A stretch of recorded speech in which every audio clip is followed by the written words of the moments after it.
بسم الله الرحمن الرحيم الحمد لله رب العالمين وصلى الله على سيدنا محمد وعلى آله وصحبه والتابعين وبعد أيها الملأ الكريم السلام عليكم ورحمة الله وبركاته.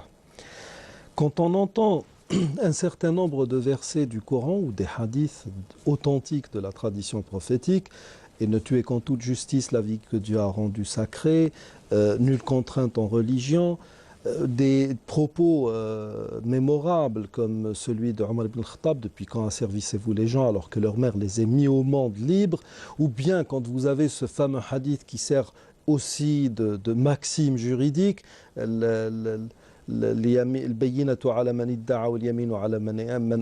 veut dire que quiconque se sent lésé et veut porter plainte doit apporter l'argument ou la preuve, et quiconque est innocent, donc c'est l'innocence primordiale qui compte, et donc il n'a qu'à jurer ne pas avoir commis quoi que ce soit de répréhensible ou de reprochable au niveau de la loi. Tout ceci indique qu'il y a justement des droits, pas forcément inhérents aux musulmans, mais inhérents à toute l'humanité dans le code juridique musulman et dans le code éthique également. Et c'est pour cela que nous allons parler aujourd'hui des droits de l'homme en islam. Pour ce faire, nous avons le plaisir d'avoir avec nous messieurs Messoud Woujnoun du Haut Conseil islamique et monsieur Issa Belmeki. Je commencerai par vous, professeur Belmeki. Alors, quand nous parlons déjà de droits de l'homme, sur le plan au niveau même de l'étymologie ou au niveau même en fait, de la définition. Qu'est-ce qu'un droit? Puisque nous parlons de bon droit, donc par opposition, il y a ce que nous appelons en langue arabe le batil, que nous pouvons qualifier de mauvais droit ou de non-droit. Qu'est-ce que le droit déjà? Avant même d'entrer dans ce qui est inhérent à l'islam. Le droit a deux sens. Un sens positif et un sens subjectif. D'accord. Le sens positif, c'est le droit dans son objectivité, c'est-à-dire impersonnel, pratiquement, il a une précision mathématique, 2 plus 2 font 4. Oui. Ça, c'est l'objectivité, le côté objectif de la loi. Mais le côté subjectif, c'est ce qui correspond au mot arabe al-haq. Oui. Donc il y a al-qanoun ou al haq. Le droit, donc, il a un double sens, objectif et subjectif. Les droits de l'homme, puisque c'est un peu notre sujet global, les droits de l'homme, c'est justement l'ensemble des droits qui doivent être garantis aux êtres humains en tant que tels, en tant qu'être humain. Parce que l'être humain, en islam justement, mukarram. Mukarram la bani adam. Mukarram. Donc il a des droits naturels. Oui. Donc cette notion de droit de l'homme est très ancienne en islam. On peut dire qu'elle est née avec la dernière révélation de l'islam, parce que l'islam, il a commencé avec le premier homme. Oui, bon, oui. Nous parlons beaucoup plus de oui. Mohammed sallallahu alayhi wa sallam. Voilà. Alors, les droits de l'homme, en tant que concept moderne, c'est relativement récent. Il est apparu après la Révolution française de 1789. Dans la première déclaration de l'homme et du citoyen, des droits de l'homme et du citoyen, a été faite après la Révolution de 1789. Donc c'est une déclaration un peu révolutionnaire qui a coupé les ponts avec le régime royaliste, qui donnait des droits divins au roi. Et qui reniait... En même temps aussi avec les canons religieux. Oui, parce que le roi, jusqu'à Louis XVI, oui. Le roi avait des droits divins. Oui. Et les sujets n'avaient aucun droit pratiquement. Il fallait que le roi leur concède des droits. Et ça, c'est arrivé en Angleterre fin XVIIe siècle, 1680 comme ça, par la déclaration des droits justement, qui limitait les droits du roi et donnait plus de liberté aux citoyens, aux sujets. Bon, l'Angleterre, elle a un itinéraire juridique différent de celui de la France. Oui. Il a commencé pratiquement au XIIe siècle avec la Magna Carta. Oui. Donc c'est un itinéraire assez souple, assez égal. C'est pas comme l'itinéraire français qui était vraiment une rupture une rupture catégorique entre le régime royaliste, Il fallait faire une révolution sanglante, voilà, pour sanglante, en arriver. 1789. Mais qu'est-ce qui a permis aux révolutionnaires de 1789 de penser justement à ces droits de l'homme? C'est le travail des philosophes, ce qu'on appelait les philosophes des Lumières. Oui. Jean-Jacques Rousseau, Diderot, Voltaire, Montesquieu, surtout Montesquieu, voilà. et Jean-Jacques Rousseau. Donc l'idée a mûri et elle a permis aux Américains, avant les Français, de faire leur déclaration d'indépendance en 1776. Le People's Bill. Oui, le People's Bill. Oui. Donc les Américains ont profité de cette maturation philosophique, de cette conception de droit naturel, droit de l'homme, etc., avant les Français. Mais une fois adopté par les Français, ça a quand même fait son avancée dans l'histoire de la France. Alors, cette déclaration des droits de l'homme et du citoyen a été modernisée en 1948 par la Déclaration universelle des droits de l'homme.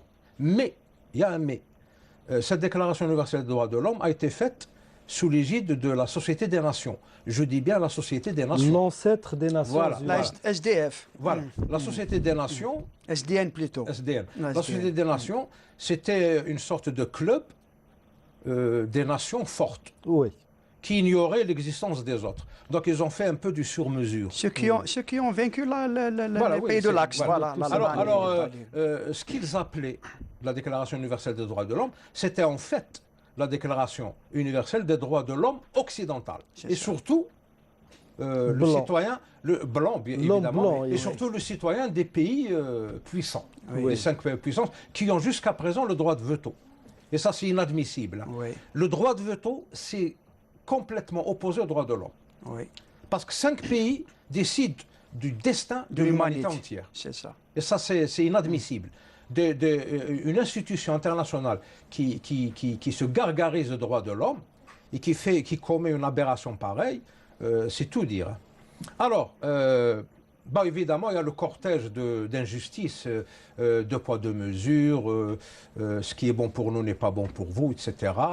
Un exemple tout simple. Depuis la création de l'entité sioniste, cette entité sioniste a commis un peu plus d'une centaine de charniers, c'est-à-dire de génocides. Cette Société des Nations et sa fille illégitime, l'ONU, n'a rien fait, n'a rien pu faire. Donc, qu'est-ce que c'est que ces droits de l'homme universels de droits de l'homme? Des centaines de résolutions qui ont été bafouées et ignorées par Israël. Oui. Et j'ai presque fini, juste une minute. Alors, mais les droits de l'homme d'un point de vue tout à fait neutre. Hein.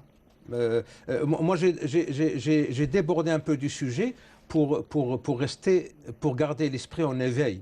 Parce qu'il ne faut pas non plus qu'on nous fasse avaler des couleuvres. Hein. Alors, les droits de l'homme, innocemment parlant, soyons innocents, soyons naïfs, s'il le faut, candides, hein, soyons candides. Les droits de l'homme, c'est avant tout les droits naturels, donc inhérents à la nature de l'être humain. C'est aussi le socle de la démocratie, donc il y a des droits publics et des droits politiques. Des droits civils et des droits politiques. Et ces deux formes de droits forment les droits publics.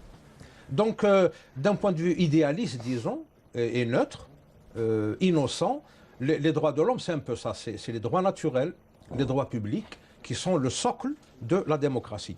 Et évidemment, ils doivent être centrés sur deux choses, la liberté et l'égalité. Quel que soit l'âge, quel que soit le sexe, quelle que soit la race, quelle que soit la religion, le niveau social, l'origine, tous les hommes naissent égaux. Donc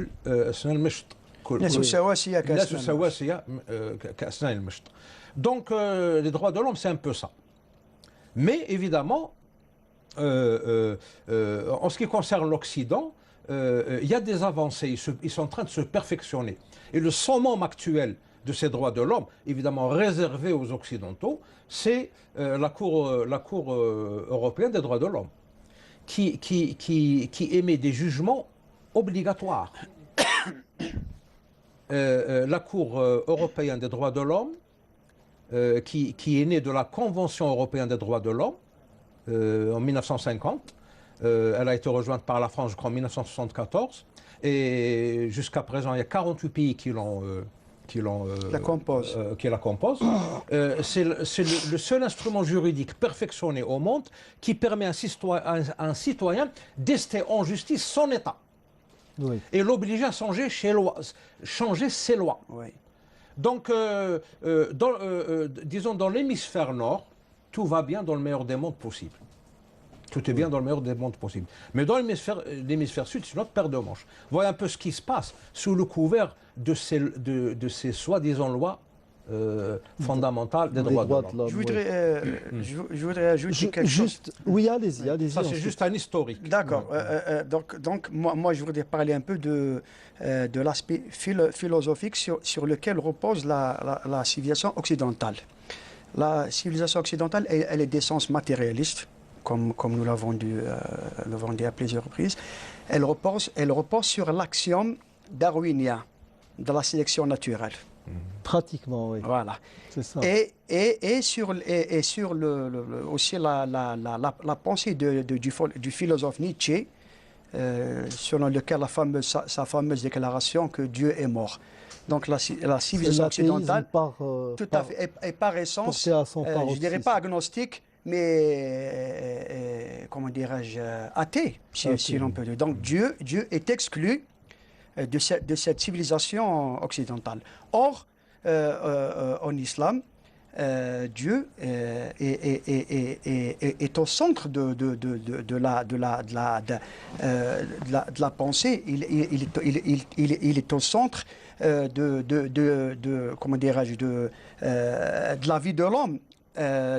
Vous avez cité tout à l'heure le verset qui dit nous avons honoré les enfants d'Adam.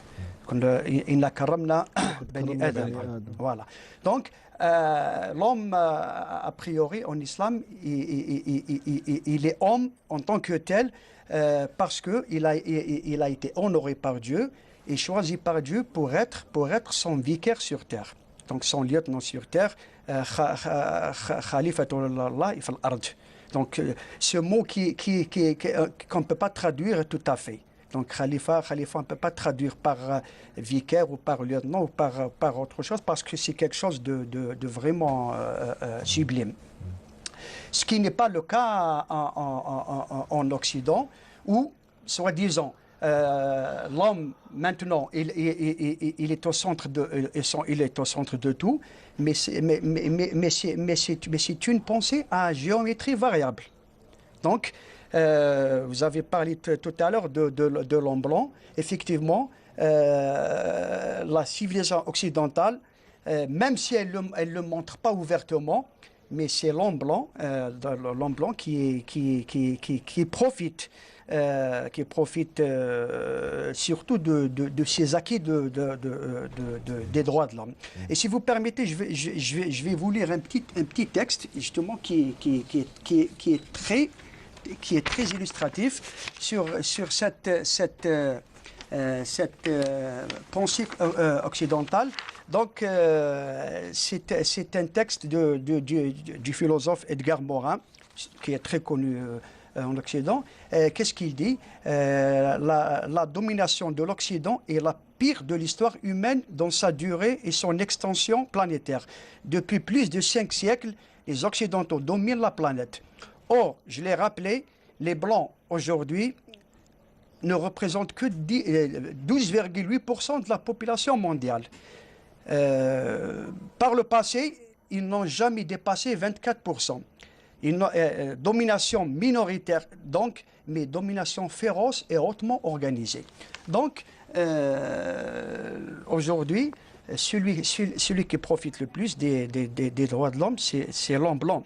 Et si vous permettez, il y a quelques semaines de ça, un livre est paru aux États-Unis prouvant avec des arguments et des faits et des preuves historiques que Abraham Lincoln, par exemple, qui est connu comme soi-disant celui qui a libéré les Noirs de l'esclavage. Vous l'avez bien dit, soi-disant. Voilà. Et donc dans ce livre, l'auteur, qui est une femme, une Américaine, elle dit qu'Abraham Lincoln avait convoqué à son époque les leaders des Noirs, ceux qui demandaient l'émancipation des Noirs. Il leur a dit textuellement, on est différents les uns des autres.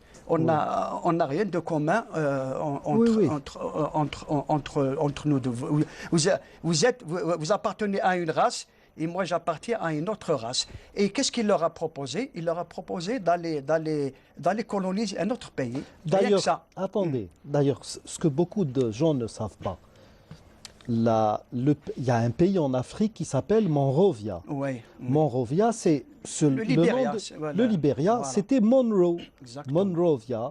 Ils ont créé un pays pour se décharger, se délester, se débarrasser de ce surplus noir qu'ils ont ramené d'Afrique. Ne l'oublions pas. C'est-à-dire que c'était peut-être bon, ils se trouvaient peut-être forcés par il y a le poids de l'histoire qui joue, qu'on le veuille ou non, mais le Monrovia a été créé justement, ils ont acheté une partie, des terres en Afrique, et ils ont emmené des Noirs là-bas pour les s'en débarrasser. Pour s'en débarrasser, c'est ça, justement. tout simplement. Et l'auteur du livre dit que c'est à son corps défendant que Abraham Lincoln il a signé. Voilà. C'était vraiment, il avait le couteau à la gorge. Or, pour revenir à l'islam, il y a 14 siècles que le prophète sallam avait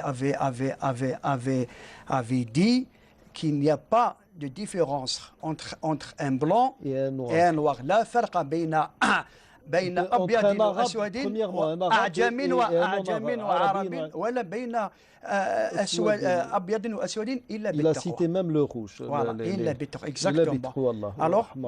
Alors vous voyez comment la conception islamique des droits de l'homme, elle a dépassé celle de l'Occident de 14 siècles. Bon, mais attendez, professeur Blumeke, avant même le Bills People, et puis il y a eu, il est vrai que l'Occident a travaillé sur lui-même.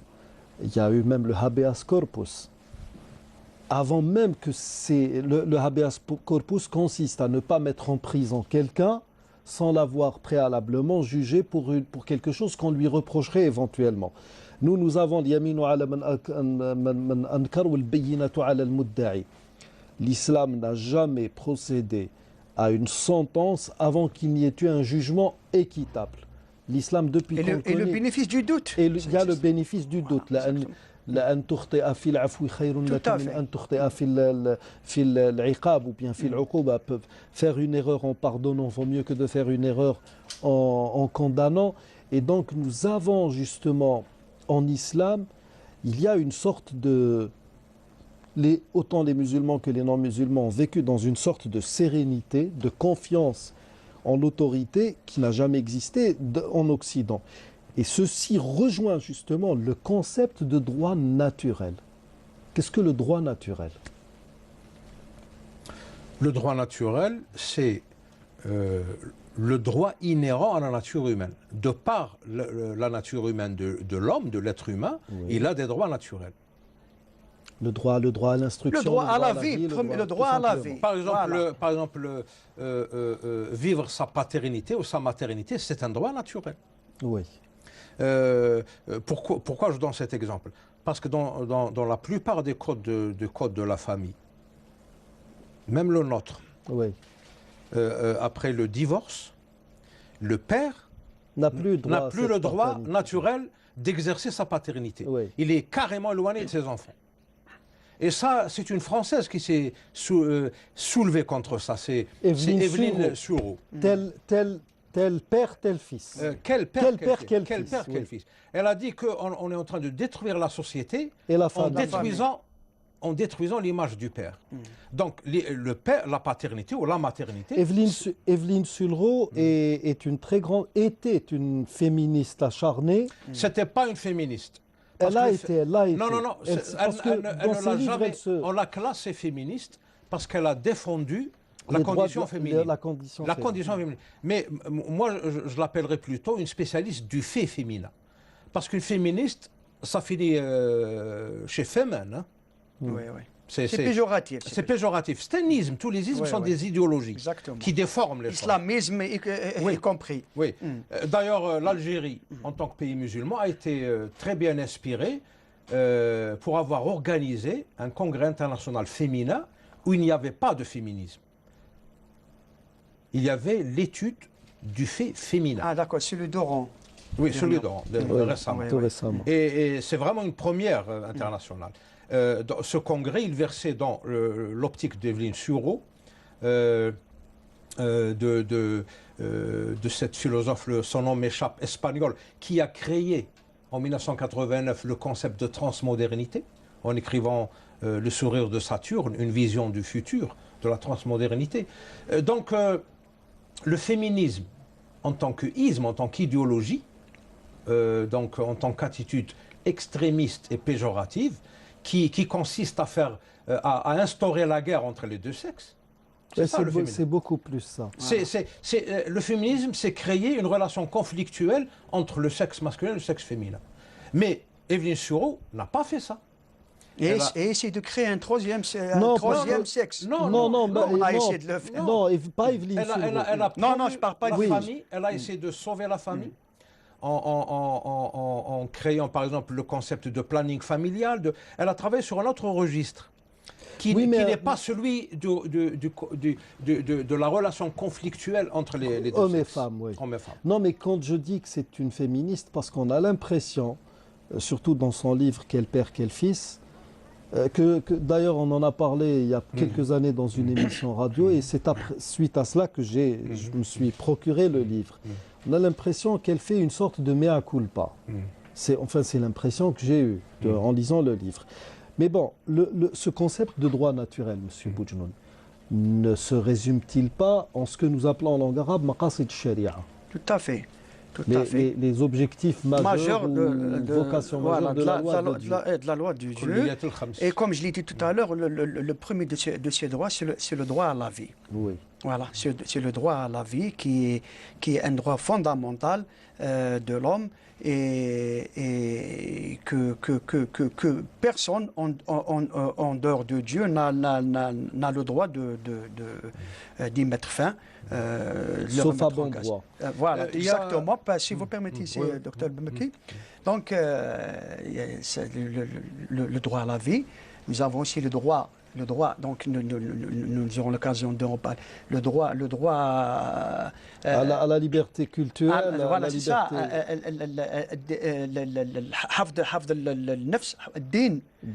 donc c'est le droit la préservation de la foi. Le droit de croire, d'avoir une foi qui est quelque chose de tout à fait naturel chez l'homme.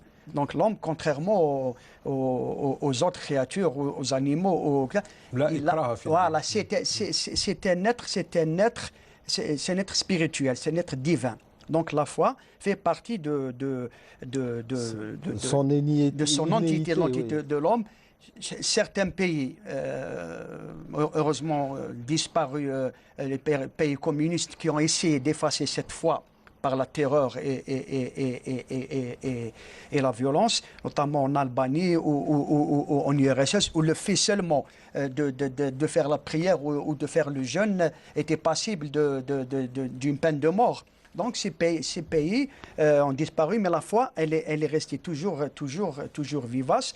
Donc, et nous avons bien sûr d'autres droits qui suivent et qui sont garantis par la loi islamique.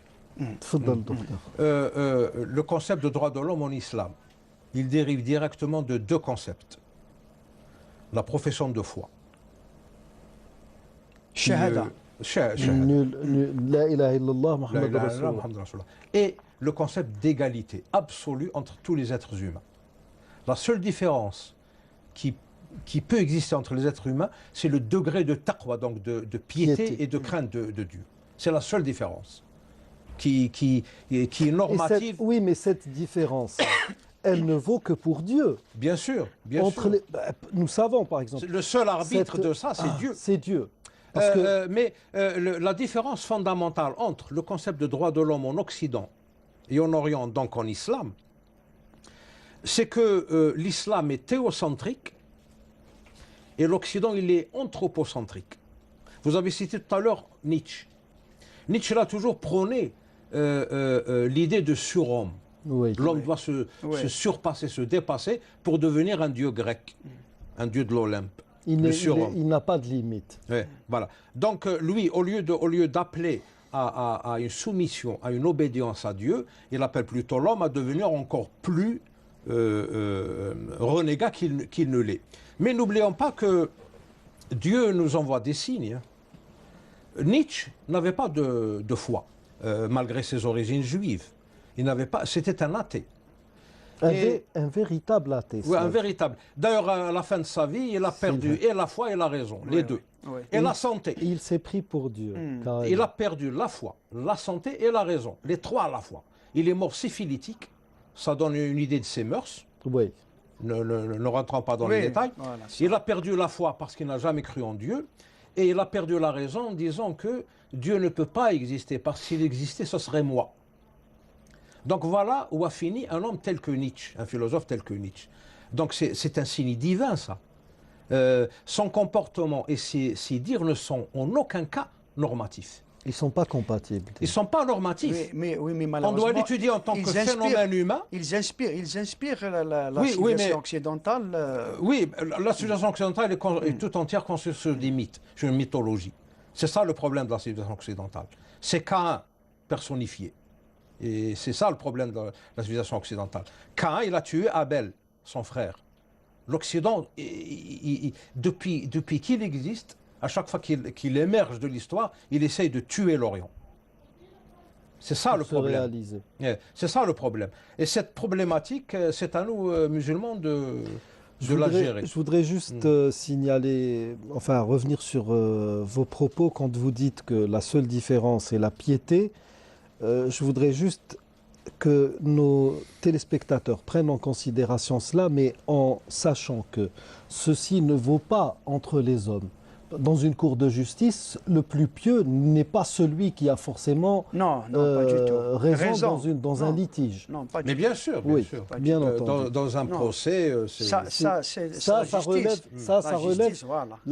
cette inégalité relève de l'appréciation que pourrait avoir Dieu de chacun d'entre nous en fonction de sa piété. Mais la justice, elle fait table rase de tout ce qui est... Et on en a des exemples, justement. Maintenant, on a déjà parlé justement des droits de l'homme en islam, et le problème c'est que c'est un bon business, c'est un fonds de commerce inestimable, autant pour ceux qui veulent s'accaparer l'Orient, parce qu'ils le font maintenant au nom du bon droit et des droits de l'homme. Le problème, moi je voudrais revenir sur les droits des musulmans en Occident, parce que justement là aussi nous avons un petit problème. C'est des gens qui sont musulmans, ils veulent se réaliser en tant que musulmans, mais ils ont dû hériter, ou c'est peut-être même transgénérationnel, parce que nous sommes à la 5e génération dans certains pays. Presque, oui. C'est des gens qui se réalisent justement en dénigrant l'autochtone, en quelque sorte. Par exemple, un musulman qui a fait les 400 coups durant toute sa vie, arrivé à la quarantaine ou à la cinquantaine, et il devient du jour au lendemain un super musulman. Super musulman, c'est clair, c'est une panoplie. Des barbes beaucoup plus longues que la normale sur le menton, un mini qamis, un accoutrement de plouc, et c'est ça l'islam. On se demande pour qui travaillent ces gens-là. Et puis le type en question, il est dans la rue et voilà que vous voyez, vous êtes dans une grande ville européenne et vous voyez quelqu'un sur le rond-point ou là où il y a peut-être une parcelle verte en train de faire sa prière. Histoire de dire, bon moi je me fiche de tout le monde. Je n'ai Dieu que pour Dieu. D'accord ? Et ça, c'est un bon exercice de ses droits naturel, honnêtement. Je ne pense pas que ce soit des droits naturels, ce que vous venez de citer. Ce cas de figure n'a rien à voir avec les droits naturels. Parce que prétendre promouvoir ces droits naturels au détriment des droits naturels des autres, c'est inacceptable. Les musulmans, ou les pseudo-musulmans, qui se comportent de la façon que vous venez de citer, c'est des gens qui ont perdu leur repère. Ils ont perdu les repères. Pourquoi? Parce que, comme vous avez dit, une fois quinquagénaire, ils découvrent comme ça l'islam, mais à travers un discours fanatique et fanatisant. C'est ça le problème, une mauvaise prêche. C'est ça le problème Alors l'islam n'est pas le paraître. Inna Allaha la yanzuru ila suwarikum. Hadith authentique. Authentique. Dieu ne regarde ni vos aspects, ni vos apparences. Voilà. Il est vos cœurs et vos actions. Deuxième chose, ils ont une connaissance très limitée des choses. En islam, il y a ce qu'on appelle la territorialité de la loi. La loi musulmane, islamique, n'est valable que fi diyar al-islam. Quand vous n'êtes pas dans le, comment on appelle ça en français, diyar al-islam, dar al-islam. Bon, attendez, parce que là, non, justement, avec ces nouveaux convertis, le territoire. Parce que le territoire, non, il y a la maison, littéralement la maison de l'islam. C'est le territoire musulman. Par opposition, vous avez la Dar al-Kufr, la maison de la mécréance. Beaucoup de nos frères, enfin beaucoup de ceux qui travaillent dans les concepts et qui sont à la recherche de quelque chose de consensuel, on appelle ça Dar actuellement. Actuellement, l'Europe, puisqu'il y a, quand vous êtes là-bas, vous avez quand même un sentiment de sérénité que l'on ne trouve pas dans certains de nos pays musulmans. Tout à fait, il faut le reconnaître. Il y a ce qu'on appelle Dar al-Mu'ahada. إلا الذين عاهدتم من المشركين من كان بينكم وبينهم عهد ميثاق.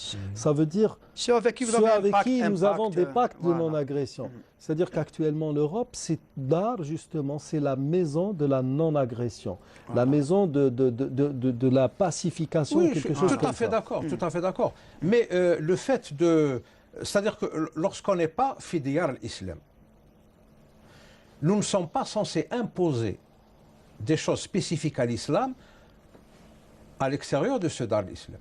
Attendez, là aussi... Par exemple, il faut pas choquer les gens. Mais un comportement qui choque est déconseillé. Oui. Parce qu'il va vous attirer des ennuis plutôt que faire la bonne publicité à l'islam. Alors que l'islam, en fait, il n'a pas besoin de publicité.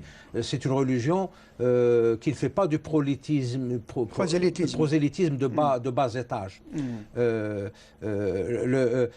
Près d'1 milliard de musulmans embrassaient l'islam, pas par prosélytisme, mais parce que le comportement des musulmans, quand ils appliquaient leur religion, ça les a invités indirectement à embrasser l'islam.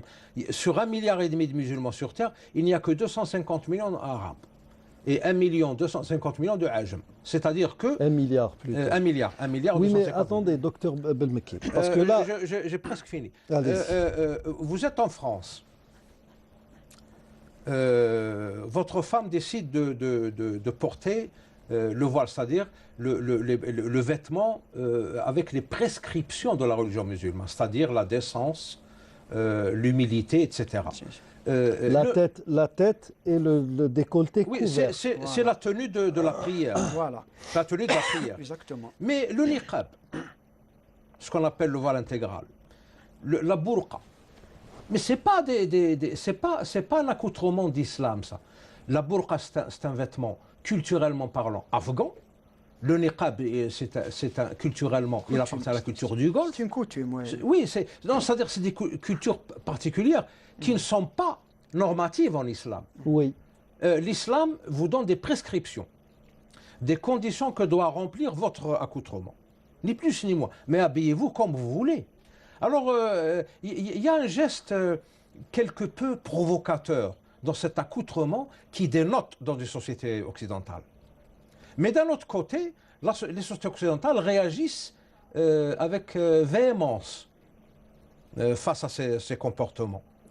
C'est vraiment le rejet systématique. C'est un peu l'attitude de Nadine Morano. C'est des comportements extrémistes qui deviennent vraiment une sorte d'acharnement. C'est vrai. Elle voit une femme porter le voile dans une plage. Elle fait tout un.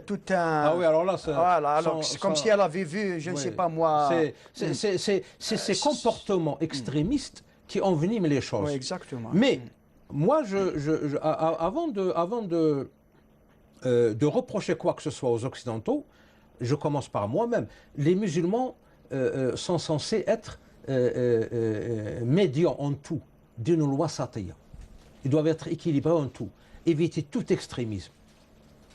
L'islam est la religion de la médianité. Du juste milieu. Oui, du juste milieu. Mais attendez. Alors pourquoi aller à cet extrême? Vous imaginez un Français, par exemple un jour un élu français, sans s'en rendre compte, il l'a regretté plus tard, le pauvre homme. Il a arraché le niqab d'une femme musulmane. Mais il ne supportait pas de parler à un être anonyme comme ça, caché. Il faut respecter la culture des gens. Mais d'un autre côté, il ne faut pas non plus que les musulmans soient persécutés. Sphère publique, sphère privée, etc.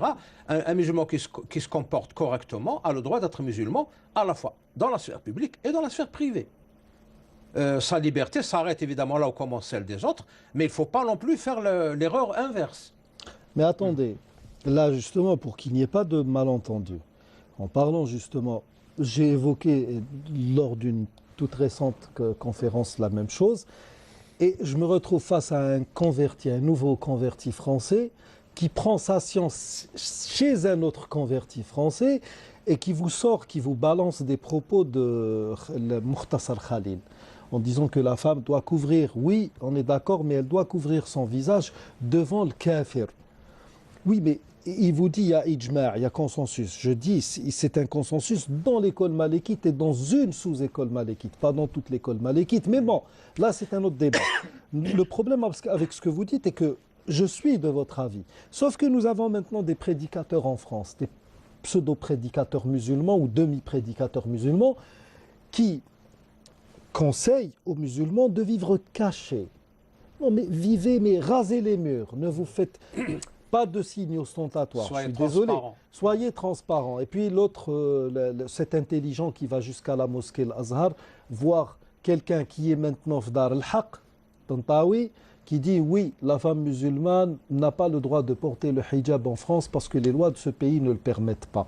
En jouant justement sur sur je ne sais quoi, ben, quand on sait que Tantawi est mort à Médine et qu'il a été enterré en Égypte, et quand on sait que Médine, Ardun tenfi khabataha, ça en dit long sur la personnalité, mais bon, il est chez Dieu maintenant.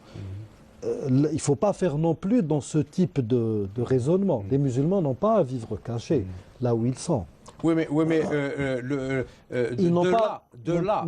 Ils n'ont pas à faire de la provocation. Voilà. Ou de Parce que c'est devenu une sorte de mode.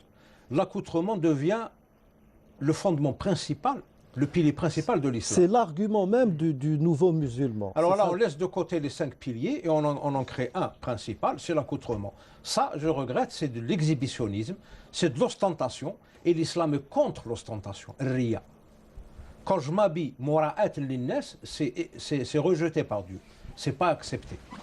Il faut, un musulman est authentique, il doit rester authentique, naturel, simple, authentique, et surtout hakim, sage dans son comportement. Clairvoyant. Clairvoyant, voie de juste milieu, ne pas faire d'ostentation, parce que l'ostentation riya, c'est l'un des... Non, mais en tous les cas, c'est Dr Benbeke, qu'on le veuille ou non, aujourd'hui en Occident, je parle de l'Occident officiel et des médias. Il y a un certain rejet de l'islam, que les musulmans soient modérés ou extrémistes. Bien sûr, on est ça, je vous l'ai dit tout à l'heure, c'est dans leur gène.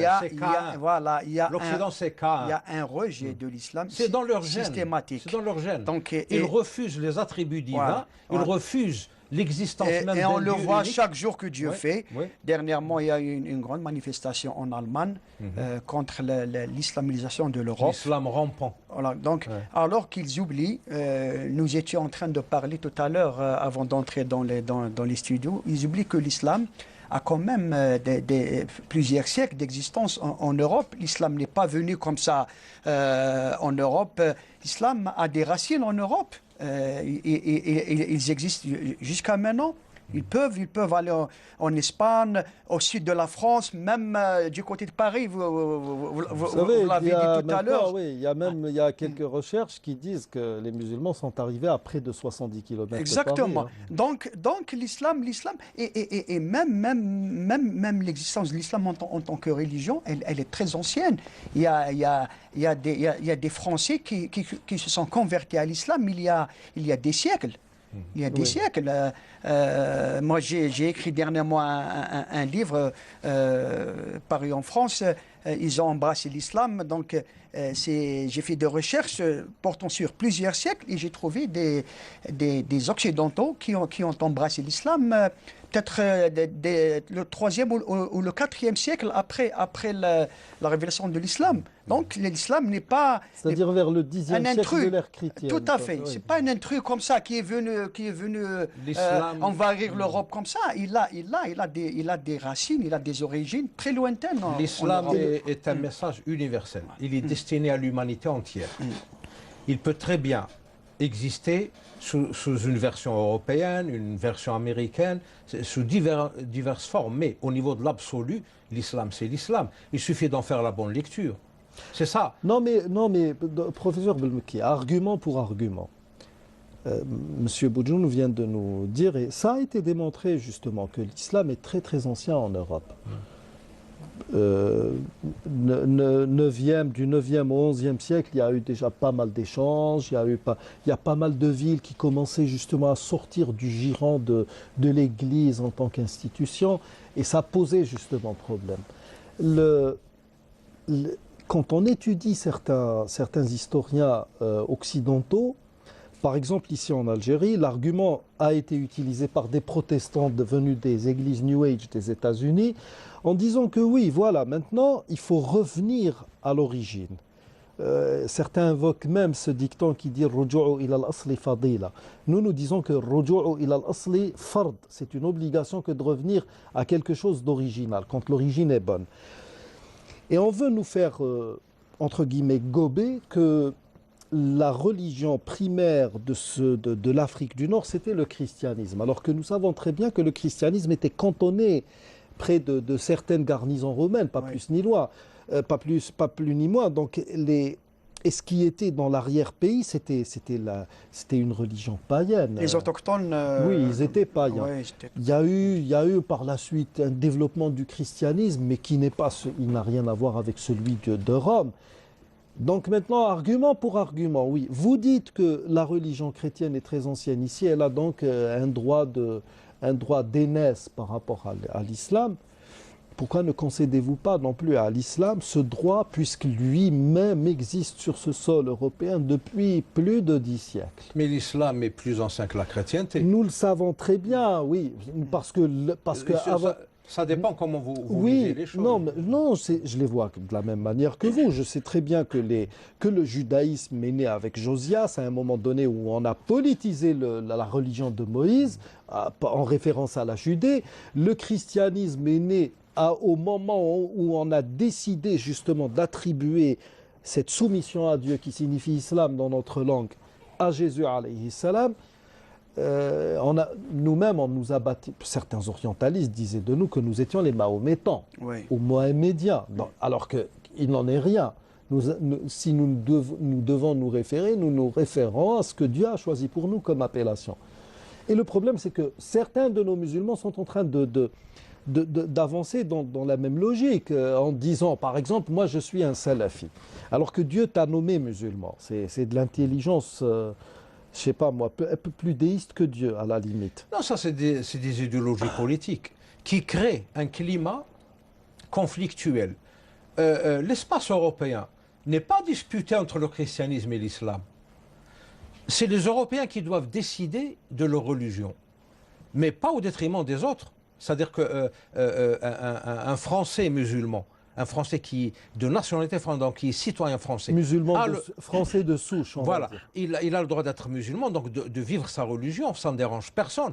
On ne doit pas le persécuter, on ne doit pas lui imposer des limites. Mais d'un autre côté, il ne s'agit pas de faire de la concurrence et de se disputer le territoire français. Est-ce qu'il est chrétien ou musulman? Est-ce que l'islam est plus ancien que la chrétienté ou inversement? C'est un débat, c'est une aberration, c'est un débat qui ne doit pas avoir lieu. Oui. À la base. Le tout est une question de liberté. Et ces pays qui se gargarisent de démocratie, eh bien, ils piétinent la liberté des gens, la liberté du culte, qui est l'un des fondements de la démocratie et qui est l'un des fondements de la citoyenneté, la liberté du culte. Donc c'est être ou ne pas être, là est la question, être démocrate ou ne pas être. L'Occident fait dans l'humanisme plus que la religion. Ils investissent en l'homme, c'est-à-dire dans cet être faible, qui dévie facilement, etc. Les musulmans investissent en Dieu, c'est tout. Les Américains le disent, in God we trust. Mais les musulmans, ils l'appliquent. Confiance en Dieu. Les musulmans, ils l'appliquent. Les musulmans sont théocentriques. Ils ne sont pas théocrates. Il n'y a pas de clergé qui gère les pays musulmans. Les Occidentaux disent que l'homme est la mesure de toutes choses. Donc, c'est la philosophie grecque. Oui, donc, mais les Grecs, vous savez, mais pour l'islam, les Grecs, ils ont inversé les rôles, ils ont créé leur Dieu. Hein. Justement, ils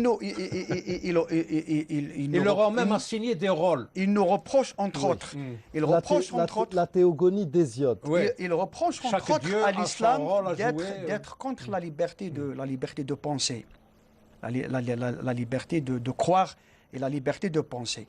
Alors qu'on l'islam a priori n'interdit pas la liberté de penser. Bien sûr.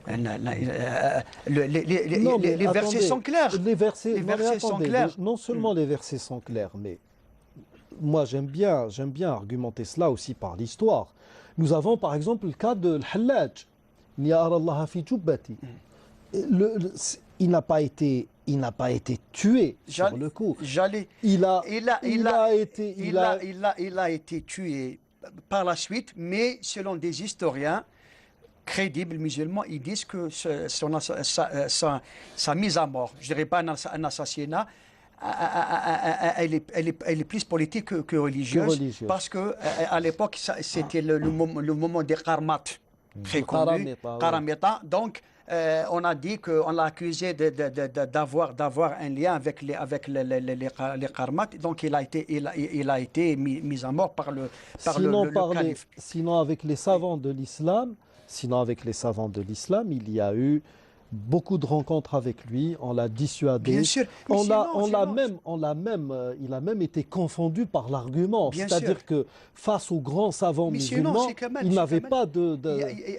L'islam a donné plus de mouvements intellectuels que l'Occident. Vous savez, المعتزلة الأشاعرة الخوارج الإسماعيليين الإخوان الصافا الإسماعيليين tout ça prouve qu'il y avait une liberté de penser en islam. Moi actuellement je suis en train de traduire un très beau livre de l'imam Ibn al-Qayyim al-Jawziyya qui est très connu, c'est l'élève d'Ibn Taymiyyah, qui s'appelle Rawdat al-Muhibbin, le jardin des amoureux, le paradis des amoureux. Il parle de l'amour divin et de l'amour humain, bien sûr. Il parle de la conception de certains soufis de l'amour divin, qu'il critique. Il parle notamment de Shibli, rahimahullah, qui est très connu, un grand maître soufi. Il parle de Nouri. Il dit que, voilà ce qu'ils disent, c'est une conception erronée, mais il dit, moi, je respecte tellement Shibli et Nouri que je pense qu'ils étaient sincères dans ce qu'ils disaient. Tout à fait. Voilà. Mais il y avait cette tolérance entre les écoles et les savants. On appelait ça husn ad-dhann, c'est-à-dire ne pas penser à mal. Ce n'est pas le cachet. Ibn Hazm, par exemple, le grand Ibn Hazm, il dit que la musique était licite, et avec des arguments de poids. Et personne ne l'a accusé d'être un murtad ou un je ne sais pas, un hérétique. L'imam Shawkani le dit aussi. Voilà, par exemple, alors que actuellement, si vous allez dire que la musique elle est licite, vous allez être taxé d'être à la rigueur d'être un... parce que j'ai beaucoup d'émissions radio et je n'ai jamais dit qu'elle était licite. Je dis tout simplement que rien ne nous permet de dire qu'elle est illicite. C'est ça. Et si quelqu'un veut une confrontation, Qu'il que ce apporte soit à des la télé ou à la arguments, radio, voilà. qu'il vienne. Voilà, C'est moi-même qui le fais exactement, ramener. exactement. C'est-à-dire que, et justement, beaucoup de nos frères, sachant bien qu'ils n'ont pas l'argument, ils aiment bien les micros et parler aux gens sans pour autant qu'il y ait de débat. Ça, c'est un réel problème avec nous. Et c'est justement, il y a ce non-respect des droits des autres qui est bafoué beaucoup plus par les musulmans que par les non-musulmans. Voilà, c'est dire comme la liberté de penser était très répandue en... Je dans voudrais la société juste, parce qu'il musulmane. nous reste à peine 2 minutes, je voudrais revenir justement sur un fait de l'histoire. À un moment, le Mu'tazila menait le bal, à telle enseigne qu'ils étaient dans les plus hautes sphères de l'État. Et ils ont même institué une véritable inquisition avec Qadiyat Khalq al-Qur'an. L'imam Ahmed a été torturé, Ibn Nouh est mort, le Bouayti est mort, etc. Il y a Abu al-Hassan al-Ash'ari qui va être le premier justement à mettre vraiment, qui va porter un coup terrible à la pensée des Mu'tazili, argument à l'appui. Et nous avons justement dans l'histoire à un moment donné où les Mu'tazila étaient rejetés autant par le pouvoir que par même la populace, le musulman lambda les vomissait. Et malgré cela, selon ce que rapporte l'imam Abu Zahra dans son livre Tarikh al-Madahib al-Islamiyya, l'histoire des rites musulmans, ces gens-là, justement, se rencontraient à chaque fois qu'il y avait matière à le faire, le ma'atim dans les soirées, les veillées funèbres, dans les mariages. Et il y avait justement beaucoup de ce qu'on appelle munadarat, donc Et des confrontations. cette pensée, elle est restée Oui. jusqu'à aujourd'hui. Nous sommes arrivés Elle au a terme. influencé l'imam Mohamed Abdou. Zamakhshari était un Mu'tazili. Mu'tazili, Donc il c'est est une revenu. pensée qui est Oui. restée jusqu'à maintenant. Absolument. Donc, tel est l'islam, telle est sa nature, telle est sa réalité. Nous arrivons au terme de cette émission. Nous vous remercions de l'avoir suivi. Assalamu alaikum wa rahmatullahi wa barakatuh.